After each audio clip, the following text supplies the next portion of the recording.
नमस्कार दोस्तों, स्वागत है आप सभी का। आप देख रहे हैं जिला, क्षेत्र, राज्य और देश दुनिया की सुर्खियां। जुड़े रहिए ताजा और बड़े खबरों के साथ।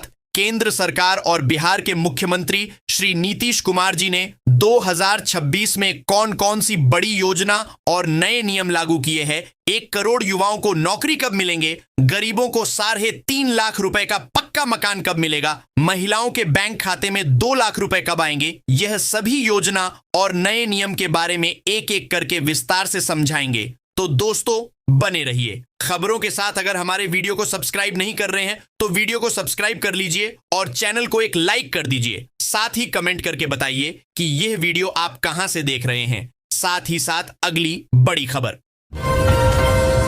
दोस्तों, कैमूर जिला से हमारे श्रोताओं ने कमेंट करके संदेश लिखा है कि दुर्गावती क्षेत्र कैमूर जिला में जितने भी कंपनियां हैं 8 घंटा का 428 वेतन दिलाए, 12 घंटा में यहां 300 रुपए में घटाया जाता है। 8 घंटा करवा दीजिए। दोस्तों चलिए देखते हैं अगली बड़ी खबर। सरकार ने मुख्यमंत्री महिला रोजगार योजना के तहत सफल जीविका लाभार्थियों को चिन्हित करना शुरू कर दिया है। 15 फरवरी से पहले चरण का प्रशिक्षण शुरू होगा, जिसके बाद नए वित्तीय वर्ष में 2-2 लाख रुपए का अनुदान बांटा जाएगा। 1.5 करोड़ से अधिक महिलाओं को पहले 10-10 हजार रुपए मिले थे। अब सफल महिलाओं को व्यवसाय मॉडल और वित्तीय लेखा जोखा का प्रशिक्षण दिया जाएगा, जिसके बाद उन्हें यह राशि मिलेगी। वित्त मंत्री निर्मला सीतारमण ने बजट 2026 से 27 के दौरान कई वस्तुओं के दाम में बदलाव की घोषणा की। सोलर उपकरण, जूते, मोबाइल बैटरी, ओवन और गंभीर बीमारियों की दवाएं सस्ती होंगी। विदेश यात्रा भी सस्ती होगी। वहीं शराब, स्क्रैप और खनिज महंगे हो जाएंगे। यह बजट आम जनता पर सीधा असर डालेगा। प्रधानमंत्री आवास योजना 2026 की नई लाभार्थी सूची जारी कर दी गई है। यदि आपने इसके लिए आवेदन किया था तो आप अपना नाम आधिकारिक वेबसाइट पर जाकर देख सकते हैं। सरकार ने पात्र परिवारों के खातों में डीबीटी के माध्यम से पहली किस्त की राशि भेजना भी शुरू कर दिया है। सूची में नाम होने पर आपको पक्का घर बनाने के लिए 1,20,000 से 2,50,000 रुपए तक की आर्थिक सहायता सीधे बैंक खाते में मिलेगी। बिहार में कड़ाके की ठंड और कोहरे का प्रभाव जारी रहेगा। मौसम विभाग ने 14 जिलों में घने कोहरे के लिए येलो अलर्ट जारी किया है, जबकि पटना समेत अन्य क्षेत्रों में हल्का कोहरा रहेगा। 3 फरवरी को पश्चिमी विक्षोभ के कारण बक्सर, भोजपुर सहित कुछ पश्चिमी जिलों में हल्की बारिश की संभावना है। भागलपुर में न्यूनतम तापमान 7.8 डिग्री सेल्सियस दर्ज किया गया। सुनीताबाई ने अपनी मेहनत से गांव की तस्वीर बदल दी है। उन्होंने मात्र 20,000 रुपये के छोटे से निवेश के साथ अपना काम शुरू किया था, जो आज बढ़कर 5 लाख रुपये के टर्नओवर तक पहुंच गया है। उनकी इस सफलता ने उन्हें न केवल आत्मनिर्भर बनाया, बल्कि गांव की 10 अन्य महिलाओं को भी रोजगार देकर उनके पैरों पर खड़ा किया है। आज वे पूरे इलाके के लिए एक मिसाल बन चुकी हैं, जो साबित करती हैं कि छोटे कदम भी बड़ी कामयाबी दिला सकते हैं। ऋतुराज सिन्हा ने केंद्रीय बजट 2026 से 27 को भारत के अगले दशकों की दिशा तय करने वाला नीति दस्तावेज बताया। उन्होंने कहा कि यह बजट अल्पकालिक लोक लुभावन खर्च के बजाय दीर्घकालिक, टिकाऊ और रोजगारोन्मुख विकास पर केंद्रित है। 12.2 लाख करोड़ रुपए के पूंजीगत व्यय से बुनियादी ढांचा, उद्योग और शहरों का विकास होगा। बिहार के किसान भाइयों के लिए बांस की खेती अब हरा सोना साबित हो रही है। बिहार सरकार राष्ट्रीय बांस मिशन के तहत राज्य के 27 जिलों में भारी सब्सिडी दे रही है। अगर आप 1 हेक्टेयर में बांस लगाते हैं तो 1,20,000 रुपए की लागत पर सरकार 50% यानी 60,000 रुपए की सहायता देती है। वहीं खेत की मेड बाउंड्री पर बांस लगाने के लिए 300 रुपए प्रति पौधा की लागत पर 150 रुपए की सब्सिडी दी जा रही है। यह राशि 2 वर्षों में 60 अनुपात में सीधे आपके खाते में आएगी। आज ही आवेदन कर अपनी आमदनी बढ़ाएं। आम बजट से मिथिलांचल में निराशा है, खासकर मिथिला विकास बोर्ड के गठन की मांग अनसुनी होने पर। एमएसयू युवा नेता राघवेंद्र रमन ने कहा कि 6 करोड़ आबादी की उपेक्षा से पलायन और पिछड़ापन बढ़ रहा है। बंद चीनी मिलें और औद्योगिक निवेश की कमी प्रमुख मुद्दे हैं। लोगों ने अनुपूरक बजट में 5,000 करोड़ रुपए के कोष के साथ बोर्ड गठन की मांग की है, अन्यथा आंदोलन की चेतावनी दी है। सासाराम में इंटरमीडिएट परीक्षा सोमवार से 69 केंद्रों पर शुरू होगी, जिसमें 46,270 परीक्षार्थी शामिल होंगे। कदाचार मुक्त परीक्षा के लिए व्यापक प्रशासनिक तैयारियां की गई हैं। परीक्षार्थियों को जूते मोजे पहनने की अनुमति 5 फरवरी तक ही है, उसके बाद प्रतिबंध लगेगा। मोबाइल और कैलकुलेटर प्रतिबंधित हैं और 2 स्तरीय तलाशी होगी। दीवार फांदने पर 2 साल के लिए निष्कासित किया जाएगा। केंद्रीय वित्त मंत्री निर्मला सीतारमण द्वारा पेश 2026 से 27 के बजट पर राजनीतिक प्रतिक्रियाएं शुरू हो गई हैं। राजद सुप्रीमो लालू प्रसाद की बेटी रोहिणी आचार्य ने इसे पुराने सामान को नए डिब्बे में परोसने जैसा बताया। उन्होंने प्रति व्यक्ति आय वृद्धि और रोजगार सृजन पर स्पष्टता की कमी पर सवाल उठाया। रोहिणी ने बिहार के लिए बाढ़ प्रबंधन और सिंचाई हेतु विशेष पैकेज न होने पर भी निराशा व्यक्त की। सीतामढ़ी में लगभग 2 लाख किसानों के लिए फार्मर आईडी और ई-केवाईसी पंजीकरण हेतु 2 से 6 फरवरी तक विशेष अभियान चलाया जा रहा है। डीएम रिची पांडेय के निर्देश पर सभी पंचायतों में शिविर लगेंगे। सरकार प्रति फार्मर आईडी 15 रुपए का शुल्क वहन करेगी, जिससे किसान मुफ्त में पंजीकरण करा सकेंगे। यह आईडी सरकारी योजनाओं का लाभ उठाने के लिए अनिवार्य है। बिहार में अब पुलिस जमीन विवादों में सीधे हस्तक्षेप नहीं करेगी। राजस्व एवं भूमि सुधार विभाग का नया आदेश 1 फरवरी से लागू हो गया है। उप मुख्यमंत्री विजय कुमार सिन्हा ने स्पष्ट किया कि भूमि विवाद राजस्व और न्यायिक प्रक्रिया का विषय है। पुलिस का काम केवल शांति व्यवस्था बनाए रखना है। बिना सक्षम प्राधिकार के आदेश के दखल कब्जा दिलाने पर पुलिस अधिकारियों पर कड़ी कार्रवाई होगी। भोजपुर जिले में तमंचे पर डांस और हर्ष फायरिंग का वीडियो वायरल होने के बाद पुलिस ने एक आरोपी दीपांशु कुमार को गिरफ्तार किया है। यह घटना टाउन थाना क्षेत्र के बहुभोज कार्यक्रम की है। वीडियो में 3 युवक हथियारों के साथ नाचते और फायरिंग करते दिख रहे थे। मुख्यमंत्री नीतीश कुमार ने केंद्रीय बजट 2026 से 27 का स्वागत करते हुए इसे सकारात्मक और भविष्योन्मुखी बताया। उन्होंने कहा कि यह विकसित भारत के लक्ष्यों को ध्यान में रखकर पेश किया गया है। बजट में Varanasi Siliguri high speed rail corridor, नए जलमार्ग, पटना में जहाज मरम्मत सुविधा, टेक्सटाइल पार्क और पूर्वोदय राज्यों पर विशेष ध्यान जैसे प्रावधान बिहार के लिए रोजगार और विकास के कई अवसर लाएंगे। प्रधानमंत्री किसान सम्मान निधि योजना के तहत किसानों को सालाना आर्थिक सहायता का सीधा लाभ दिलाने के लिए प्रशासन ने कमर कस ली है। खेत में पसीना बहाने वाले किसानों तक सरकारी मदद पहुंचाने के उद्देश्य से विशेष महाअभियान शुरू किया जा रहा है, ताकि जिन किसानों का अब तक पंजीकरण नहीं हो पाया है वे भी योजना का लाभ उठा सकें। होली पर दिल्ली, मुंबई सहित अन्य शहरों से मुजफ्फरपुर और बिहार आने वाले यात्रियों को भारी मुश्किलों का सामना करना पड़ेगा। 20 मार्च तक ट्रेनों में कोई बर्थ उपलब्ध नहीं है और 25 फरवरी से 3 मार्च तक कई महत्वपूर्ण ट्रेनों में रिग्रेट स्थिति है। तत्काल टिकट ही एकमात्र सहारा है। हालांकि रेलवे स्पेशल ट्रेनें चलाने की योजना बना रहा है। वापसी में भी 5 से 10 मार्च तक सीटें फुल हैं, जिससे लाखों लोगों की चिंता बढ़ गई है। बक्सर नगर परिषद क्षेत्र में 150 करोड़ रुपए की लागत से पेयजल संकट दूर होगा। Bihar urban infrastructure development corporation limited BUDCO 16,000 घरों तक शुद्ध और नियमित नल का जल पहुंचाएगा। इस योजना में 4 नई पानी की टंकियां, पाइपलाइन और वाटर ट्रीटमेंट प्लांट शामिल हैं। यह पहल हर घर नल हर घर जल अभियान को गति देगी, जिससे नागरिकों को वर्षों पुरानी समस्या से राहत मिलेगी। मुजफ्फरपुर नगर निगम बोर्ड की बैठक में महत्वपूर्ण निर्णय लिए गए। 2007 और 2012 में विस्तारित ग्रामीण क्षेत्रों के विकास पर 40% अतिरिक्त राशि खर्च होगी।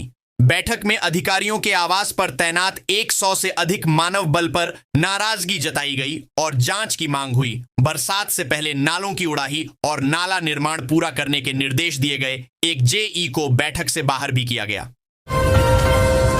मुजफ्फरपुर में तिरहुत स्नातक और शिक्षक निर्वाचन क्षेत्र के लिए सर्वदलीय बैठक हुई। जिला निर्वाचन पदाधिकारी सह जिलाधिकारी सुब्रत कुमार सेन ने अध्यक्षता की। निर्वाचन आयोग के निर्देशानुसार प्रत्येक मतदान केंद्र पर अधिकतम 1400 मतदाता होंगे। शिक्षक निर्वाचन के लिए 19 और स्नातक निर्वाचन के लिए 41 मुख्य व 27 सहायक बूथों का प्रस्ताव रखा गया। सभी दलों ने इस पर सहमति जताई, जिसे अब अनुमोदन के लिए भेजा जाएगा। मुजफ्फरपुर के औराई में मंत्री रमा निषाद के जनता दरबार में प्रधानमंत्री आवास योजना में बिचौलियों द्वारा 10,000 रुपए की अवैध वसूली की शिकायतें सामने आईं। लाभार्थियों ने आवास राशि के लिए रिश्वत मांगे जाने का आरोप लगाया। अन्य फरियादियों ने भूमि विवाद, इंदिरा आवास की किस्त और कमीशन संबंधी समस्याएं भी रखीं। मंत्री ने सभी शिकायतें सुनी और संबंधित विभागों से समाधान का आश्वासन दिया। केंद्रीय गृह राज्य मंत्री नित्यानंद राय ने वित्त मंत्री निर्मला सीतारमण द्वारा पेश बजट की सराहना की। उन्होंने इसे 140 करोड़ भारतीयों की भावनाओं का प्रतीक बताया, जो देश के बुनियादी ढांचे को मजबूत करेगा और रोजगार प्रदान करेगा। बजट में बिहार को हाई स्पीड रेल कॉरिडोर और पटना में शिप रिपेयर इकोसिस्टम जैसी बड़ी सौगातें मिली हैं, जिससे राज्य पूर्वी भारत का औद्योगिक हब बनेगा। राय ने इसे ऐतिहासिक और विकासोन्मुखी बजट कहा। भागलपुर स्थित बिहार कृषि विश्वविद्यालय बीएयू के शोध से पता चला है कि पहाड़ी फलों, आड़ू और नाशपाती की खेती अब बिहार के मैदानी इलाकों में भी संभव है। वैज्ञानिक कम चिलिंग वाली उन्नत किस्मों का परीक्षण कर रहे हैं, जो नवंबर से जनवरी की ठंड में भी पनप सकती हैं। यह पहल किसानों के लिए आय का नया स्रोत खोल सकती है और बिहार की बागवानी में विविधता लाएगी। हालांकि जल जमाव एक चुनौती है। हीरोइक हाइफी फाउंडेशन ने भागलपुर के ग्रामीण और अर्ध ग्रामीण क्षेत्रों में शिक्षा जागरूकता अभियान चलाया। 9 दिनों में 10 विद्यालयों के 1087 बच्चों से सीधा संवाद किया गया। आर्थिक रूप से कमजोर बच्चों को शिक्षा का महत्व समझाया गया और कॉपी पेन जैसी शैक्षणिक सामग्री वितरित की गई। प्रतियोगिताओं के माध्यम से बच्चों को प्रेरित किया गया, जिससे समाज में सकारात्मक बदलाव लाने का लक्ष्य है। भागलपुर में शनिवार को घना कोहरा छाया रहा। दृश्यता 50 मीटर तक सीमित रही। सबौर में न्यूनतम तापमान 7.8 डिग्री सेल्सियस दर्ज किया गया। दिन में धूप छांव बनी रही। मौसम विभाग के अनुसार पश्चिमी विक्षोभ के कारण रविवार और सोमवार को भी सुबह घना कोहरा और दिन में बादल छाए रहेंगे। गंगा किनारे विशेष सावधानी बरतने की सलाह दी गई है। कोसी नदी में जलस्तर घटने से भागलपुर के खरीक प्रखंड स्थित भवनपुरा गांव में दुर्लभ गरुड़ पक्षी बड़ी संख्या में देखे जा रहे हैं। पिछले 25 दिनों से रोजाना दर्जनों गरुड़ यहां भोजन की तलाश में आ रहे हैं, जिससे पर्यावरणविदों में उत्साह है। स्थानीय ग्रामीण इनकी सुरक्षा सुनिश्चित कर रहे हैं। यह घटना पर्यावरणीय संतुलन के लिए एक सकारात्मक संकेत मानी जा रही है, क्योंकि गरुड़ दुनिया के 3 प्रजनन केंद्रों में से एक बिहार के कदवा में पाए जाते हैं। सांसद डॉक्टर गोपाल ठाकुर ने दरभंगा एयरपोर्ट पर यात्रियों की सुरक्षा और सुविधा हेतु कड़े निर्देश दिए हैं। उन्होंने आपात स्थिति के लिए हर समय एम्बुलेंस की उपलब्धता सुनिश्चित करने को कहा। इसके अतिरिक्त उन्होंने एयरपोर्ट परिसर में सुरक्षा, स्वच्छता, कार रेंटल और अन्य यात्री सुविधाओं का भी जायजा लिया।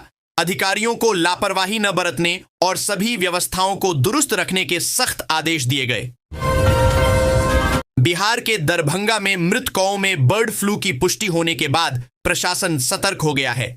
पशुपालन विभाग ने भिगो क्षेत्र के पोल्ट्री फार्मों का निरीक्षण कर नमूने एकत्र किए और संचालकों को स्वच्छता बनाए रखने के निर्देश दिए। चिकन खाने वालों में चिंता बढ़ गई है। हालांकि अधिकारियों ने घबराने के बजाय सावधानी बरतने की सलाह दी है। नगर निगम भी सफाई अभियान चला रहा है। गोपालगंज में 17 फरवरी से शुरू हो रही मैट्रिक परीक्षा के लिए जिला प्रशासन ने व्यापक तैयारियां की हैं। निष्पक्ष और कदाचार मुक्त परीक्षा सुनिश्चित करने के लिए जिले को 2 जोन में बांटा गया है। 35 केंद्रों पर 47,000 से अधिक परीक्षार्थी शामिल होंगे। सीसीटीवी निगरानी, उड़नदस्ता टीमों और दंडाधिकारियों की तैनाती की गई है। परीक्षा 2 पालियों में होगी, जिसमें बैठने की व्यवस्था और लगभग 2000 वीक्षकों की प्रतिनियुक्ति पूरी हो चुकी है। वित्त मंत्री निर्मला सीतारमण द्वारा पेश केंद्रीय बजट 2026 जमुई जिले के विकास को नई दिशा देगा। विकसित भारत के विजन पर आधारित यह बजट किसान, युवा, महिलाओं और बुनियादी ढांचे पर केंद्रित है। पीएम धन धान्य कृषि योजना से किसानों को लाभ मिलेगा, जबकि सड़क व रेल परियोजनाओं से कनेक्टिविटी सुधरेगी।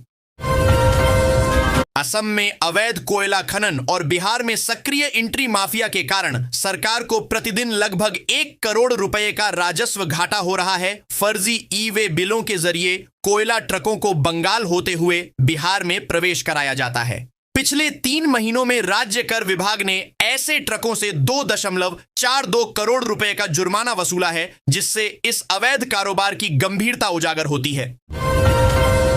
कटिहार के फलका प्रखंड के महेशपुर गांव में एक दिवसीय मुशायरा और कवि सम्मेलन का भव्य आयोजन हुआ। नौशाद समर बोगसारवी की अध्यक्षता में हुए इस कार्यक्रम में देश भर से आए शायरों और कवियों ने अपनी रचनाओं से श्रोताओं को मंत्रमुग्ध कर दिया। मजहर मुजाहिदी, अजय कुमार मीत और नौशाद समर बोगसारवी जैसे दिग्गजों ने देशभक्ति और सामाजिक संदेशों से ओतप्रोत शेर व गजलें पेश की, जिससे सर्द रात में भी महफिल गुलजार रही। केंद्रीय मंत्री राजीव रंजन उर्फ ललन सिंह ने केंद्रीय बजट 2026 से 27 को किसान, महिला, गरीब और युवा केंद्रित बताया है। उन्होंने इसे विकसित भारत के संकल्प को साकार करने वाला दूरदर्शी कदम कहा। बजट में सर्वांगीण विकास, बुनियादी ढांचे के विस्तार, कृषि मजबूती और सामाजिक क्षेत्रों पर जोर दिया गया है। जमालपुर विधायक नचिकेता मंडल और प्रदेश महासचिव सौरभ निधि ने भी इसे आशाओं और उपलब्धियों से भरा बजट बताया, जो युवाओं, महिलाओं और किसानों को समर्पित है। बिहार राजस्व सेवा संघ ने सरकार के 29 जनवरी के कैबिनेट निर्णयों 23 और 30 के विरोध में 2 फरवरी से अनिश्चितकालीन हड़ताल की घोषणा की है।